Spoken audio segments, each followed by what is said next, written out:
Welcome back to Embrace Life and Thrive with Sabrina. I'm going to be talking about how eggs can support your health journey for episode 17. Please subscribe to my YouTube channel by clicking the link in the description below to never miss a new episode of my podcast and recipes. I am now sharing recipes that have helped support me on my health journey, and I hope they support you as well. So if you try one of my recipes, please comment and let me know what you think. I would love to hear your thoughts. So let's dive in. So eggs are little powerhouses that we can consume every day to help support our body in becoming healthier. Eggs, they contain all the essential amino acids. So eggs are considered a complete protein. This is great because eggs are so easy to add to our meals. We can hard boil them, scramble them, add them to hot drinks. We can add them raw in smoothies. We can add them in baked goods and in meatloaf and meatballs and burgers and make so many things out of eggs to help us reach our protein intake, our nutrients intake.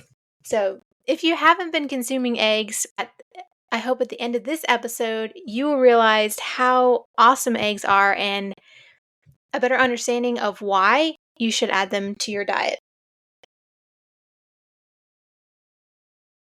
So there 60% of protein is found in the egg white, and then there's 40% of protein found in the egg yolk. So egg whites are considered basically 100% protein, while the yolk is the one that contains the fat and the cholesterol. So when we're looking at the egg yolks, these are the ones that you don't want to eliminate. They have the most nutrients. They have carotenoids, vitamin A, E, D, K, calcium, iron, potassium, magnesium, copper, manganese, and selenium. All vital vitamins for proper bodily function and health. So when we're looking at the egg whites, they are not void of nutrients because it also contains potassium, magnesium, sodium, and selenium. So when we consume the whole egg, the egg white, and the yolk, just think of how much nutrients we're getting in just one egg. When we're looking at choline, this is often, when we're talking about eggs, this is one of the vital nutrients that we often hear about that eggs have. Choline. This is a water-soluble nutrient that is combined with B vitamins, and it's found in cholesterol-rich foods such as egg yolks, liver, and beef. So choline is needed for cell function, liver metabolism, nutrient transportation throughout the body. So choline is a very important to health. Some choline is produced in the body, but we need more than what our body produces to have optimal body function. So adding in choline to our diet is vital to proper body function. So eating lots of eggs is a good way to do that. According to a study in the American Journal of Clinical Nutrition in 2008, it showed that an increased intake of choline lowered inflammatory markers like homocysteine and C-reactive proteins. When we're looking at inflammatory markers, like I just mentioned, when these are high, this is linked to heart disease, arthritis, and inflammation. This can even lead to metabolic dysfunction. Inflammation wrecks our body. So having a choline deficiency plays a role in fatty liver disease. Eating enough choline is vital for good health. When we think about eggs, over the years, we have been told that egg yolks are high in cholesterol, and if you have high cholesterol, you shouldn't be eating foods high in cholesterol. So yes, egg yolks are high in cholesterol. They're cholesterol-rich food. They contain just one egg yolk contains close to 200 milligrams of cholesterol. And this could make us believe that we shouldn't be eating eggs if our cholesterol is high. But a study in the Nutrients Journal followed 73 college students for 14 weeks, and half of the students received a cholesterol-rich breakfast, which included 2 eggs. This equaled 400 this equaled approximately 400 milligrams of cholesterol, while the other group received a cholesterol-free breakfast, so no eggs. And so they measured the blood lipids, looking at the cholesterol of both groups, and this showed that the group that had the additional 400 milligrams of cholesterol had no impact on their blood lipids. So we actually need cholesterol for our body to function correctly. Cholesterol is needed to build and maintain cell membranes, intercellular transport, vitamin D, and hormone synthesis. So I have seen, just in my observation of looking at patient labs, my own labs, that when we see cholesterol is high, more times than not, vitamin D is low. So this makes us aware that they have a correlation, and supporting our body in vitamin D and cholesterol is very important to help.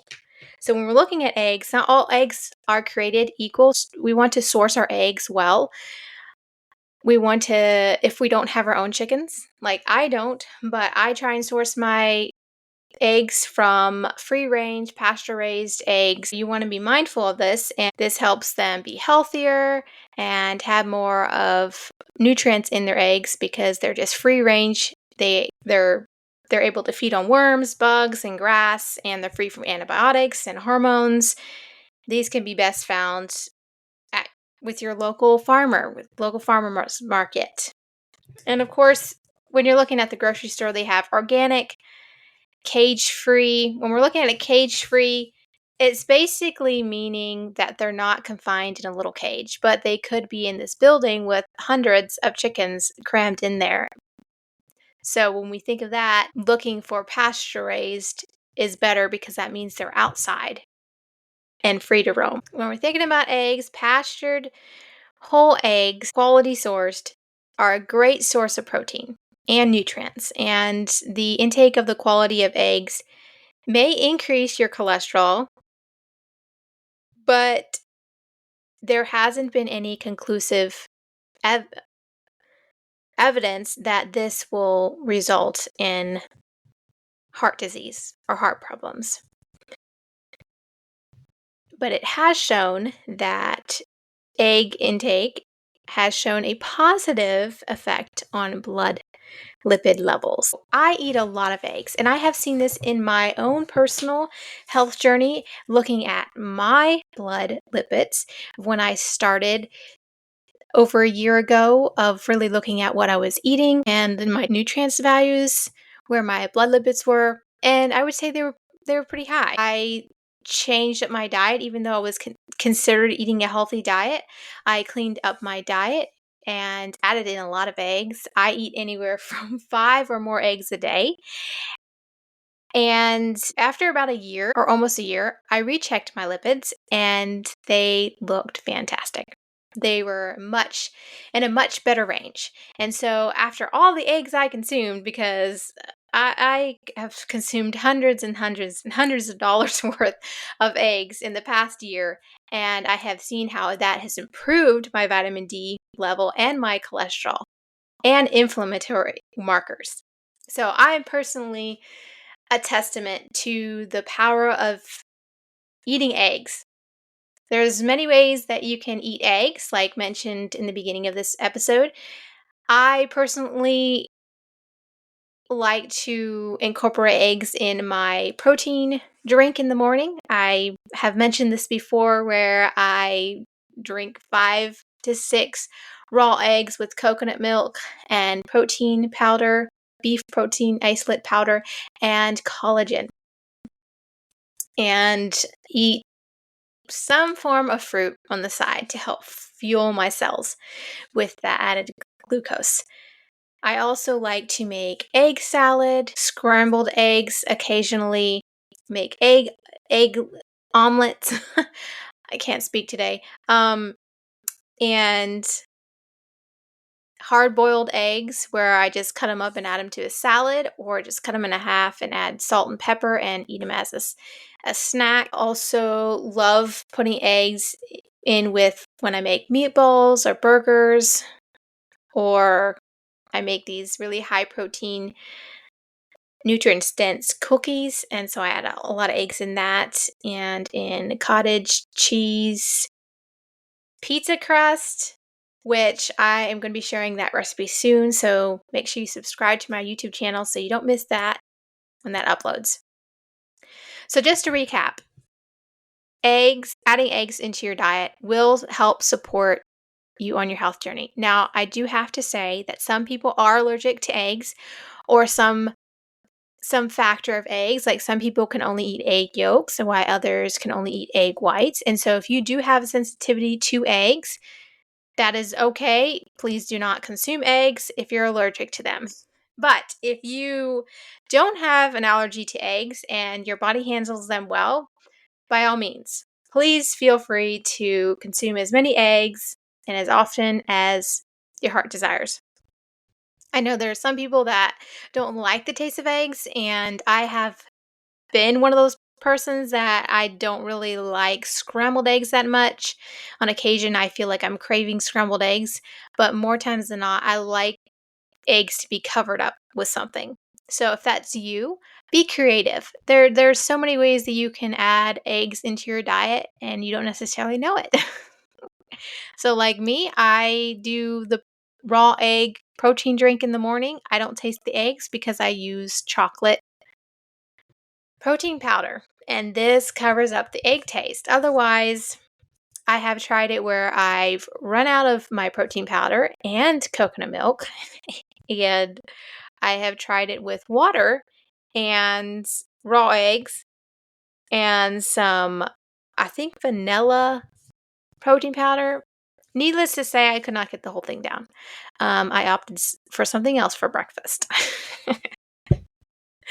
Anyways, I have been thinking about and appreciating the nutrients that eggs give us, and so I thought it would be perfect to share a podcast episode about it.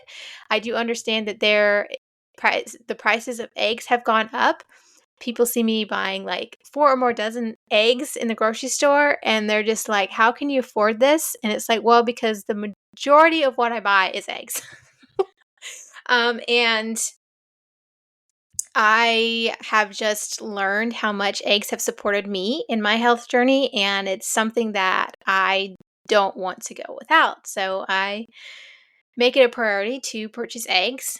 I have a client that I get 6 dozen of eggs every few weeks when they have extras, which we thoroughly enjoy. So if you have your own chickens, or you have a farm close by where you can purchase free range, pasture raised, organic, non GMO fed chickens, that is amazing. So, as always, this podcast is used for informational and educational purposes only and should not be used as a substitute for professional medical advice. I did glean some information from a book by Kate Deering, How to Heal Your Metabolism, Stop Blaming Aging for Your Slowing Metabolism. This is an excellent book if you're struggling with metabolic dysfunction and you want to dive deeper into all that goes into that and what causes slow metabolism, how to increase your metabolism. Kate Deering's book is an excellent source to look at. Thanks for joining me. If you enjoyed this podcast, please subscribe to my YouTube channel, and wherever you're listening to this episode on, share with a friend and give a review. I would love to hear your thoughts. Until next time, continue to embrace life and thrive where God has planted you right now.